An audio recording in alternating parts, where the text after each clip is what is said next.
Hi everyone, जय श्री कृष्ण। आप सब कैसे हो? आशा करती हूँ आप सब अच्छे होंगे। कनक कुंजू बिहारी चैनल पे आप सबको मैं स्वागत जनाती हूँ। आज मैं आप सबके सामने लेकर आई हूँ माघ शीर्ष महीना मतलब अग्रहण महीना, इसके बारे में जानकारी देने के लिए आई हूँ। तो अग्रहण महीना मतलब माघ शीर्ष महीना कौन भगवान को समर्पित है, कौन सी माता का पूजन करना चाहिए, तो इस महीने में कितना गुरुवार पड़ रहा है, तो ये सब जानकारी देने के लिए मैं आई हूँ। तो चलो वीडियो स्टार्ट करती हूँ। अग्रहण महीने में 5 गुरुवार आ रहे। 5 गुरुवार माता लक्ष्मी जी का पूजन होता है। ये अग्रहण महीना श्री कृष्ण जी के समर्पित है।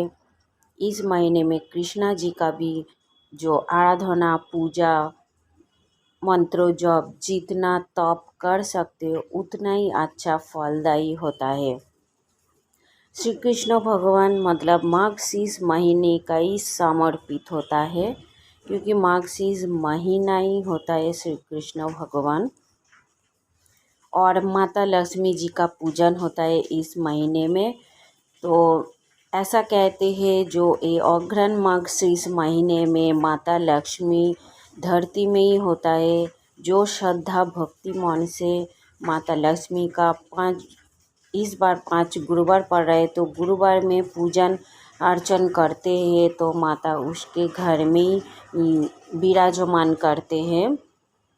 तो इस बार गुरुवार अग्रहण महीने 5 गुरुवार पड़ रहे, जैसे कि शुक्ला पक्ष में 3 आ रहा है और कृष्ण पक्ष में 2, यानी 5 गुरुवार आ रहा है। तो इस दिन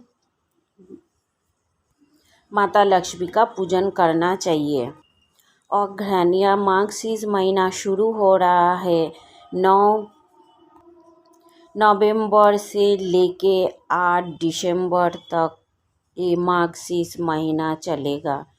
तो पहला गुरुवार मार्गशीर्ष महीने में पहला गुरुवार पड़ रहा है 10 नवंबर को, द्वितीय गुरुवार पड़ रहा है 17 नवंबर को, तृतीय गुरुवार पड़ रहा है 24 नवंबर को और चौथा गुरुवार पड़ रहा है 1 दिसंबर को और पांचवा गुरुवार पड़ रहा है 8 दिसंबर को। यानी 5 गुरुवार है, 5 बार लक्ष्मी माता का पूजन करना चाहिए।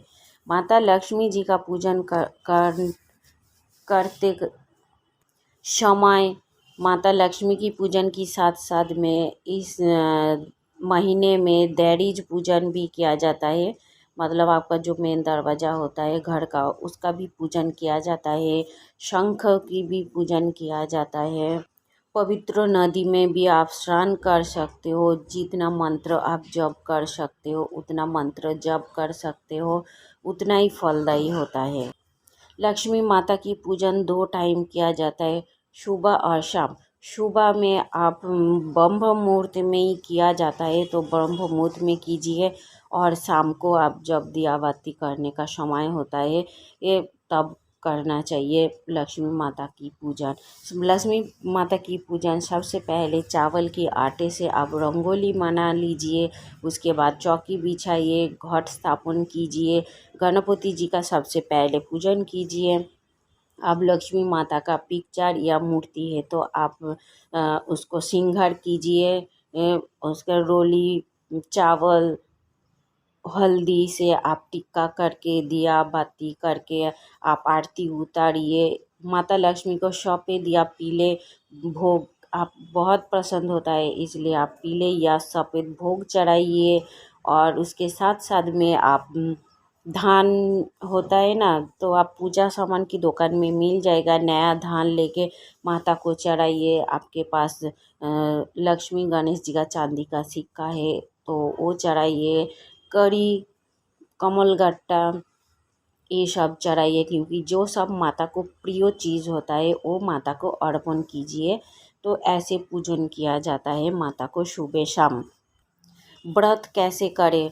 व्रत आप एक टाइम खाना खा के आप माता का पूजन अर्चन व्रत कर सकते हो।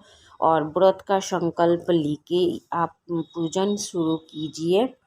इन पूजा का नियम क्या होता है? नियम होता है आप सुबह शाम आप पूजन कीजिए और घर का काम जो होता है वो लिपटा के जल्दी जग जाइए। लिपटा के उसके बाद आप पानी में गंगा जल या हल्दी छिटक के स्नान कीजिए। उसके बाद माता का पूजन कीजिए। एक टाइम खाना खाइए और शाम को भी पूजन कीजिए। लेकिन आपको ये सिर्फ ध्यान रखना चाहिए, जिस दिन आप लक्ष्मी माता का पूजन करोगी उस दिन आप घर का सफाई नहीं करने का, सिर्फ झाड़ू पोछा घर का जो नियमित करते हो वो करने का, डीप सफाई नहीं करने का। तो ऐसे आप पूजन कीजिए। और इसके साथ साथ में इस महीने में कृष्ण जी का भी पूजन बहुत महत्व होता है। तो लक्ष्मी जी के साथ साथ में आप कृष्ण जी का भी पूजन अर्चन कीजिए और पुण्य प्राप्त कीजिए आप। तो मेरे ये वीडियो में जानकारी आपको अच्छा लगे तो प्लीज़ लाइक शेयर सब्सक्राइब करना। चलो बाय, रखती हूँ। राधे राधे, जय श्री कृष्णा।